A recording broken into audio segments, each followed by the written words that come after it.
오늘 우리 사천교회 주보의 차별금지법에 대해서 간단하게 써놓으셨습니다. 이렇게 차별금지법에 대해서 정확하게 깨닫고 있는 성도님들에게 제가 무엇을 말씀드릴 수 있을까 걱정이 좀 됩니다.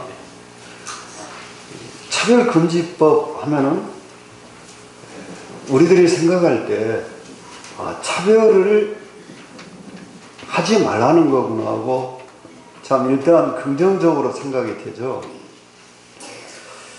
그런데 이 자연계에는 늘 아름다운 색을 띠고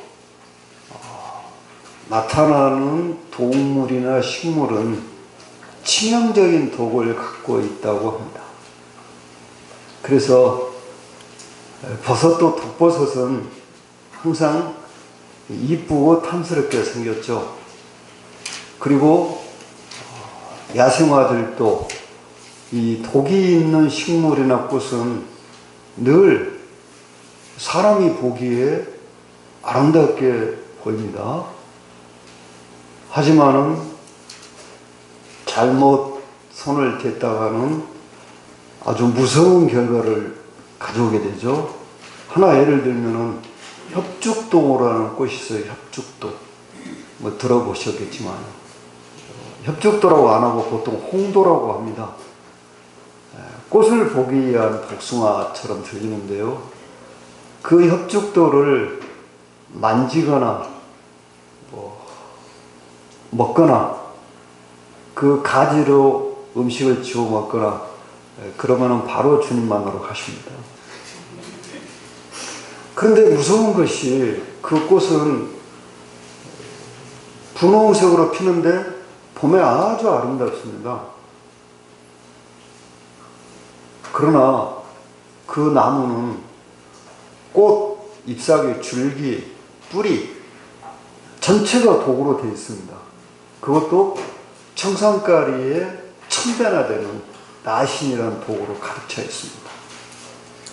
그래서 그 가지가 이렇게 매끈하게 생겼는데 그걸로 김밥을 지어 먹었던 학생들이 모두 영원한 세계로 갔습니다. 미국에서는 보이스카우트 단원들이 그 협죽도가 색이 두 가지입니다. 꽃이 분홍색과 하얀색이 있는데요.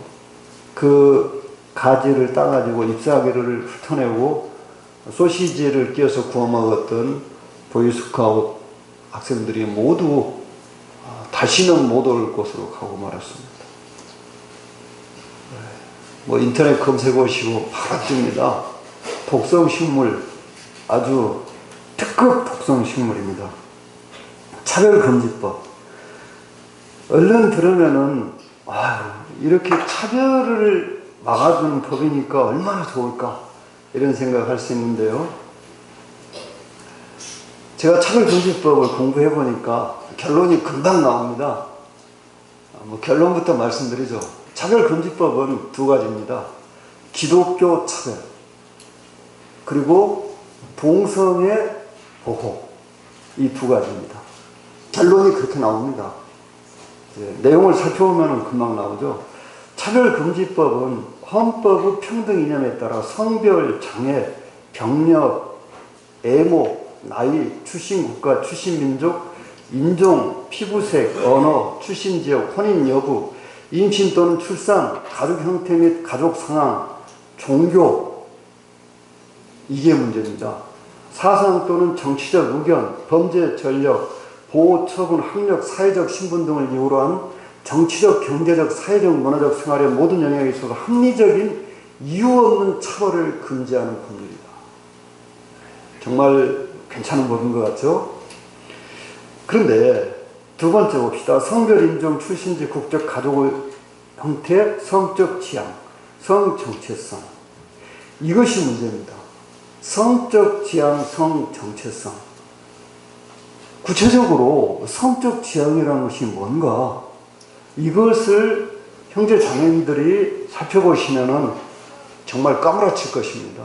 성적 지향이라는 것이 무엇을 가리키는 것인지. 기독교인들에게 전점이 되는 부분이 예수 그리스도만이 구원자임을 말하지 못하게 하는 것과 성적 지향, 성 정체성 등의 부분이다. 우리 주님만이 구원자라고 하면 차별한다는 거예요. 그러니까 우리 주님만이 구원자라고 말하면 안 돼요. 공식적인 자리나 사석에서. 그러면 주님과 다른 종교를 차별하기 때문에 차별금지법에 걸리는 것입니다. 그래서 그것을 녹음을 해가지고 법에다가 제출하면은 그 사람은 이제 경찰서 가야 됩니다. 그리고 재판을 받게 됩니다. 서두부터 말씀드렸죠. 동성애를 감싸는 차별금지법. 차별금지법이 제정되면 동성애자들에 대한 건전한 비판마저 할 수 없는 빅브러더 사회가 될 것이다. 이 빅브러더 사회란 말은 사람들의 삶을 완전히 지배하는 사람이나 조직을 말합니다. 그러니까 우리들이 동성애에 대해서 일체의 비판을 할 수 없는 그런 사회가 된다는 거죠. 동성애자들은 자신들의 인권을 지키고 혐오 차별을 막기에 차별금지법을 반드시 제정해야 한다고 주장한다. 실제로 이제부터 성도님들께서는 듣기에 거북한 단어들을 들으셔야 합니다. 제가 이 차별금지법으로 어떻게 4번 강론을 했어요. 그리고 이제 이번에 5번째인데요. 2번은 장로모임에서 하고요. 한 번은 학생 교사 강습회에서 하고요. 한 번은 강주 동부교회에서 했습니다. 그런데 이 준비할 때마다 도대체 왜 내가 이 분야를 맡아가지고 이 공경을 치르는가 그 생각이 듭니다. 우리가 상상도 할 수 없는, 또 우리들이 그냥 꿈에라도 보고 싶지 않은 그런 용어들, 또 그런 영상들을 봐야 돼요. 이것을, 이 차별금지법을 강단에서 전하려면요. 성도님들은 하나라도 갖출 때까지 이 살펴볼 필요가 없는 용어를 불각으로 오늘 들으셔야만 할 것입니다. 동성애자들이 자신들의 인권을 지키기 위해서 반드시 해야 되는 것이 차별금지법을 만드는 것이라고 했습니다. 여론조사에 가장 중요하다고 여기는 정책적 이슈 53.2%가 차별금지법 제정을 꼽았어요. 우리나라에는 차별을 금지하는 여러 법들이 있습니다. 그런데 그 법들로는 부족하다.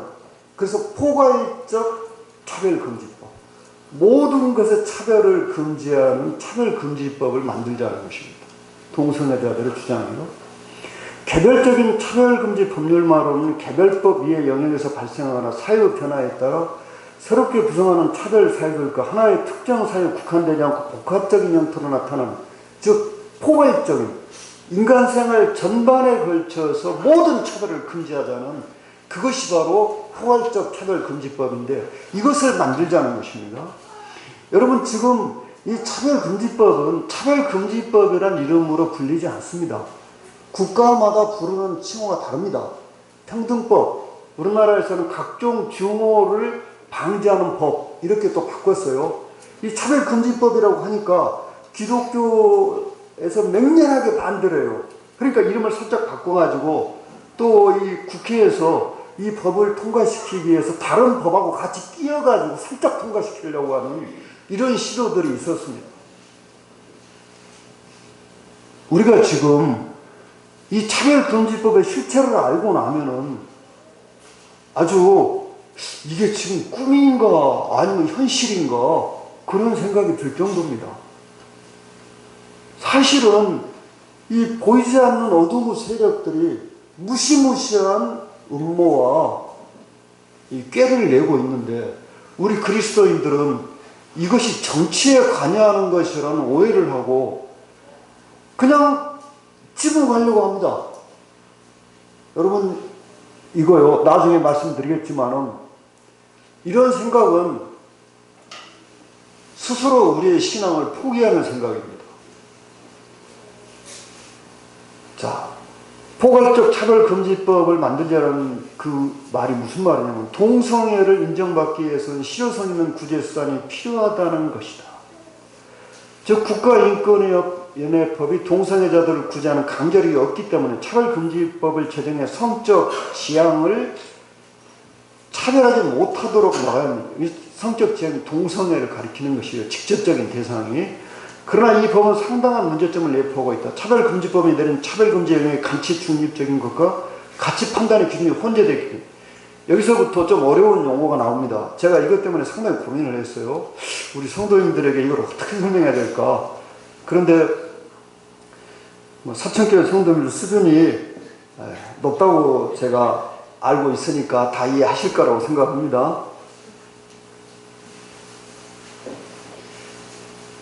자, 가치 중립적 영역, 가치 판단의 영역. 별로 들어보지 못한 말이죠. 그럼 이게 무슨 말이냐면은 장애나 피부 색깔 등은 본인이 어떻게 바꿀 수 없는 가치 중립적인 것입니다. 태어날 때부터 가지고 온 것은 가치 중립적인 거예요. 그런데 가치 판단의 영역이 있어요. 그것은 어떤 양심, 사상, 종교 자유에 따라 비판할 수 있다. 내가 선택할 수 있는 거예요. 가치 판단의 영역. 가치 중립적인 영역은 내가 선택할 수 없는 거예요. 예를 들어서 내가 흑인으로 태어난 것은 가치 중립적 영역입니다. 내가 남자로 태어난 것 가치 중립적 영역입니다. 여자로 태어난 것도 가치 중립적 영역이에요. 그런데 가치 판단의 영역은 예를 들어서 내가 어떤 종교를 가질 것이냐, 어떤 사상을 가질 것이냐, 어떤 취미를 가질 것이냐, 그것은 나의 선택에 달려 있어요. 그래서 이것을 가치 판단의 영역이라고 합니다. 그런데 이 가치 판단의 영역을 차별금지법으로 금지시켜버리면은 정말 말로도 할 수 없는 불편이 발생하겠죠. 나는 기독교를 선택하고 싶어요. 그런데 내가 기독교를 믿었어요. 그래서 다른 사람에게 기독교 믿으라고 당연히 말하죠. 근데 그렇게 말하면 안 된다는 거예요. 왜? 그게 차별이라는 것입니다. 기독교와 다른 종교 차별한다는 거예요. 그리고 나는 성경 보니까 동성애는 사형죄입니다. 여러분 동성애가 뭐 몇 대 맞고 끝나는 그런 죄가 아니에요. 분명히 성경에 사형에 해당한다고 그랬어요. 또 구약시대에는 죽이라고 그랬습니다. 그래서 놀래가지고 동성애 이것은 망하는 죄다고 말하니까 왜 차별하는 거예요? 그렇게 말하면 안 된다는 것입니다. 근데 거기서 끝나는 게 아닙니다. 막대한 벌금 그리고 실형을 살아야 됩니다. 근데 그 정도가 아니에요. 동성애가 옳다고 말할 때까지 계속해서 벌금을 내게 해요. 이게 뭡니까? 양심의 자유까지 박탈해버리는 것입니다. 이것이 차별금지법. 무서운 법이죠. 인류 역사상 전례가 없는 법이에요. 인간의 행위 자체를 규율하는 법을 법률 용어로 행위법이라고 하고 그 행위의 수단과 기반이 되는 조직 또는 제도를 규율하는 조직법이라고 합니다. 그런데 이 국가인권위원회 법이 행위법이 아니라는 거예요. 실제 어떻게 하라고 강제하는 수단이 없기 때문에 이제 포괄적 차별금지법을 만들어서 강제적으로 차별을 금지해야 된다는 것이 동성애자들의 주장입니다. 자, 그러면 이 차별금지법이 강조하고 차별금지법은 두 가지예요. 서두에 말씀드렸죠. 기독교 차별. 여러분 기독교 외에는 차별금지법으로 차별받는 종교가 없어요. 예를 들면은 해교도 아시죠? 해교도가 예를 들어서 알라를 믿어야 된다고 어떤 사람이 말했는데 그 사람이 그걸 녹음해가지고 알라는 믿으라겠습니다 하고 법에 신고하면 무슨 일이 벌어지겠습니까? 해교도는 그런 사람들 가만 놔두지 않아요. 지도새도 모르게 죽여버립니다. 그러니까 차별금지법이 아무리 무서워도 해교도가 알라는 믿으라겠다고 말했다고 고발하면은 그 사람은 이제 그때부터 죽은 목숨이에요. 그런데 우리 기독교는 원수를 사랑하라고 했어요. 그래서 예수님만 믿어야 된다. 이걸 녹음해가지고 고발해도 우리 기독교는 보복이 없습니다. 그러니까 이 법을 만든 사람들의 원래 목적이 뭐냐면은 교회를 해치하기 위한 거예요. 원래 목적이. 차별금지법으로 피해를 입었다는 종교는 기독교 외에는 없습니다. 지금 영국이나 프랑스나 미국에서 기독교 외에 차별금지법으로 피해를 본 종교는 하나도 없어요. 그것만 봐도 이 차별금지법이 무엇을 표적으로 만들었는지 금방 나옵니다, 답이. 여러분, 해교도들은 그렇게 평화로운 종교가 아닙니다. 해교도들이 죽을 때까지 암송하고 실행하고 있는 코란이라고 안 하죠. 꾸란이라고 하죠. 그 꾸란에는 기독교인들의 목을 자르라고 한 구절이 수번 이상 나오고 있어요. 수번. 이것을 기독교인들이 거의 모릅니다. 일반인들은 아예 모르고요. 연구하기 전에는 알 수가 없어요. 차별금지법이 나오면은 기독교는 완전히 치명적인 타격을 받고 해교도는 만세 부르게 생겼습니다. 자, 그러면 왜 이러한 법이 나오게 됐는가? 이게 하루아침에 나온 것이 아닙니다. 이 시대에 사람들의 신성과 관련이 있어요. 자, 성차별 금지의 사상적 원조. 이것을 우리가 차별금지법을 공부할 때 반드시 짚고 넘어가야 합니다. 왜 이러한 일이 벌어졌는가? 이게 어떤 한 사람의 생각으로 벌어진 것인가?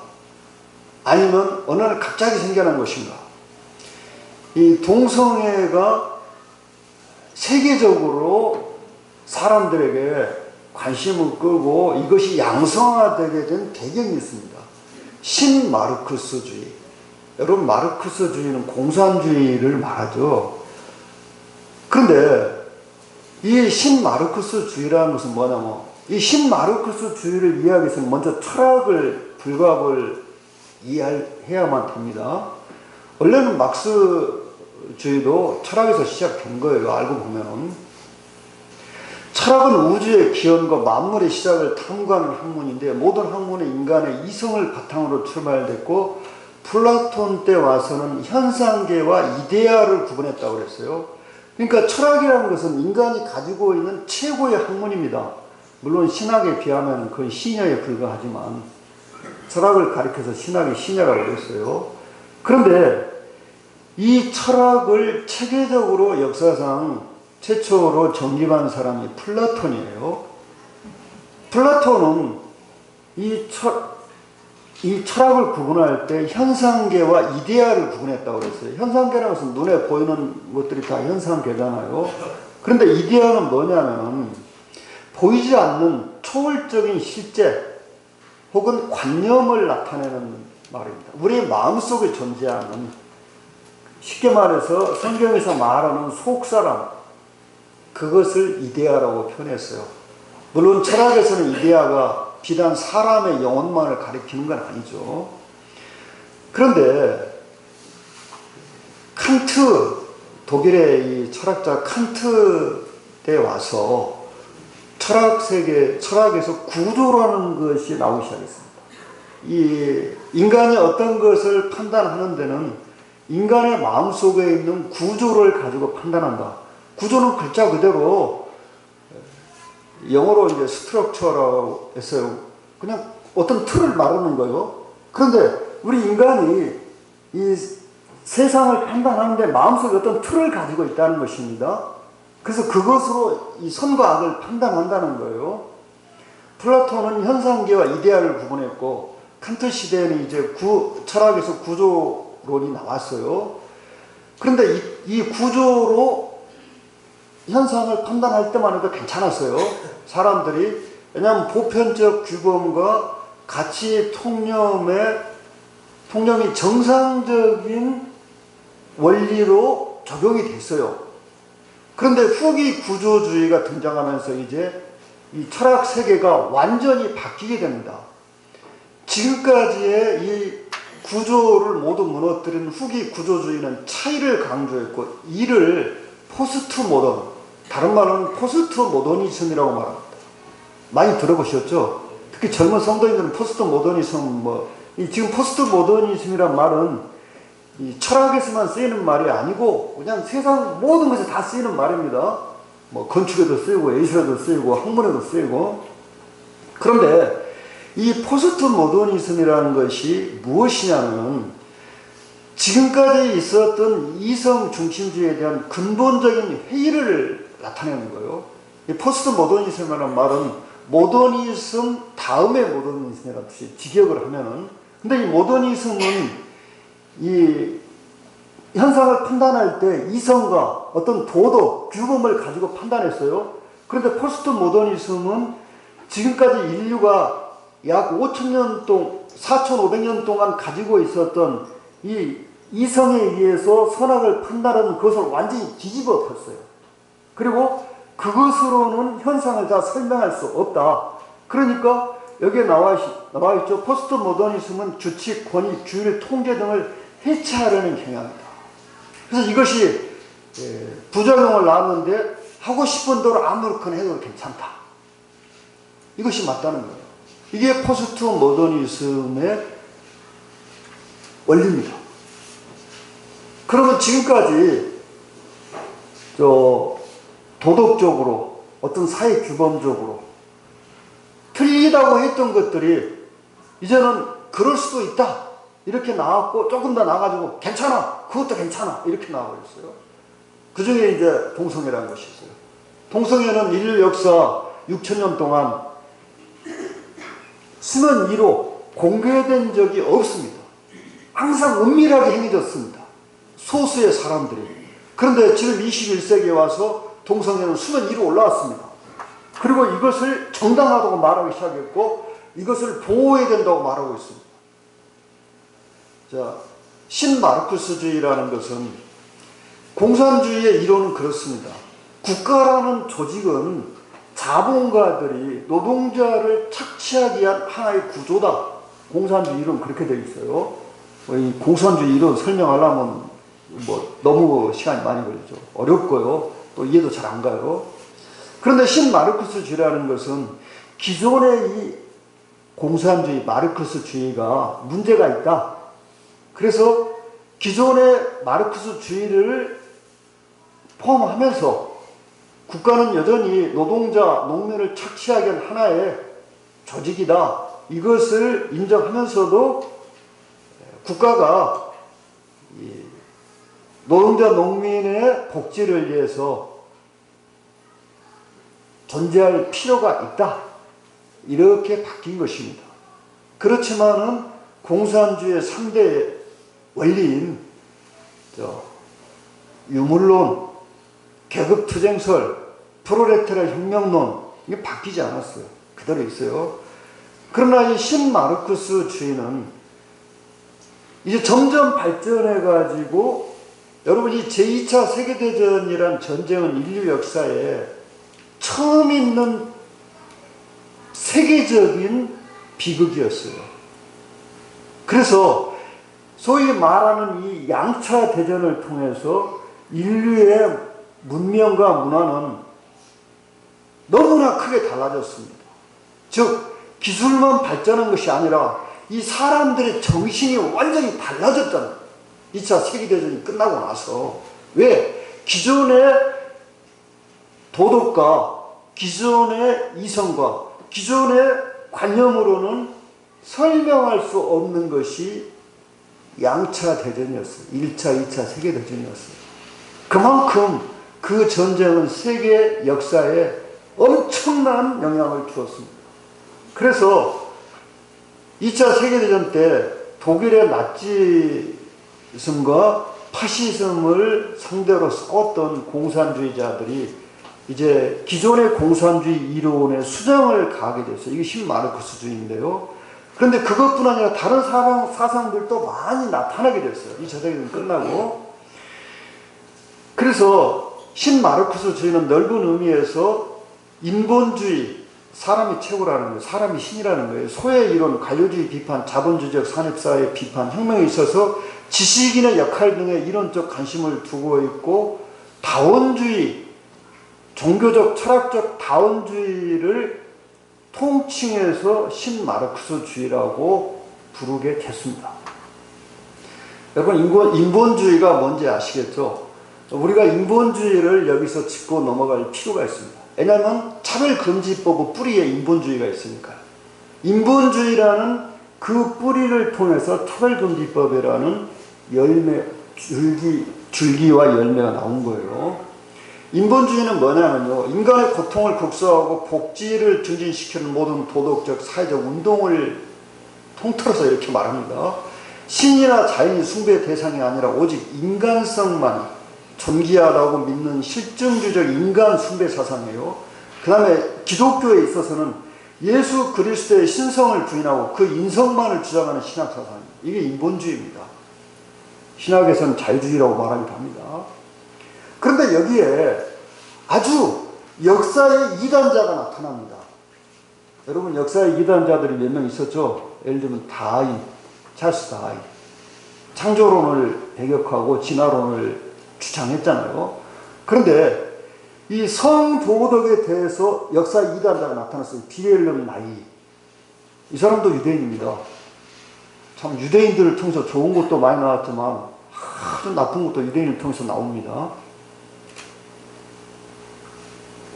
이 비렐름 나이라는 사람이 공산주의 이론과 프로이드의 심리학을 접목해가지고 신마르크스주의를 주장을 했는데요.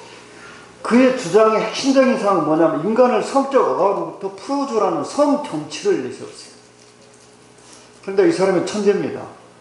그래서 이 말도 안 되는 이론을 체계시켜가지고 사람들을 설득했어요. 그리고 대단히 이 활동력이 강한 사람이었어요. 그래서 평생 동안 이 성해방을 위해서 살다가 감옥에서 죽은 사람이에요. 그는 가정은 남자와 여자만이 결합하는 게 아니라 동성애자들도 얼마든지 부부로서 가정을 이루고 마음에 들지 않으면 헤어질 수 있다. 이게 뭡니까? 하나님 말씀과 정면으로 배치되는 말이잖아요. 하나님 이혼 미워하신다고 그랬잖아요. 그리고 우리 주님은 하나님 하나 되게 하신 것을 사람이 알 수 없다고 그랬어요. 그리고 하나님께서는 동성애를 사형죄라고 말씀하셨어요.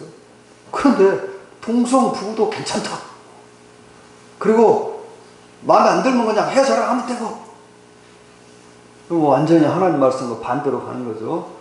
우리가 분명히 알고 있는 것은 하나님의 말씀과 반대로 가는 것은 항상 인간에게 불행과 비극을 가져왔다는 것입니다.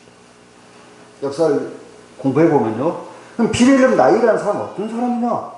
이 사람은 오스트리아 태생의 정신분석학자이자 사회운동 페미니스트 여권운동가를 페미니스트라고 하죠. 그런데 이 사람은 유대교인이고 공산주의자였습니다. 오스트리아, 독일, 미국 등의 성계운동을 진행했다고 그랬어요. 그런데 이 비렐름 나이에 대한 기록을 보면은 정말 눈뜨고 좀 보기 어려운, 그러나 어쩔 수 없이 이 동성애 쪽을 공부하다 보니까 이 사람 찾아봐야만 돼요. 왜냐면 이 사람이 동성애를 세계적으로 유포한 그 핵심적인 인물이에요. 그런데 이쪽 분야에는 우리 모임보다는 일반 교계에서 연구가 훨씬 더 깊습니다. 이 대한예수교 장로회 소속인 소광석 목사가 이 비렐름 나이에 의해서 주장되고 있는 성해방, 또 신마르크스주의, 기존의 질서와 이성을 완전히 배격하는 새로운 질서, 새로운 이성, 이런 흐름을 우리나라에서는 뭐라고 부르냐면 진보주의라고 부르고 있습니다. 여러분, 진보주의는 그렇게 단순한 것이 아닙니다. 그 뿌리를 찾아보면요, 엄청나게 복잡합니다. 이런 흐름이 우리나라에까지 폭풍처럼 흘러들어온 것은 진보주의자들이 이러한 사상적 흐름을 그대로 받아들였기 때문이라며, 이러한 마인드를 가진 사람은 학교에서 가르치는 전통교육부터 공격하고 전통적인 성의 규범과 구조에서 해방하려고 충동하고 선동하게 된다. 자, 여러분, 우리나라에서 지금 동성애를 괜찮다고 말하는 사람들의 사상적 배경은 모두가 다 진보주의입니다. 진보주의 아닌 사람이 없습니다. 그러면 진보주의가 진짜 사회를 발전시키는 사상이냐? 아닙니다. 일단 여기까지 하실까요? 지금 12시 아닙니까? 예. 쉬셔야죠.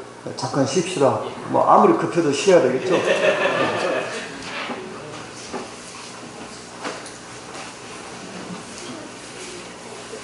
열두시 말씀이 기다려 모르겠습니다.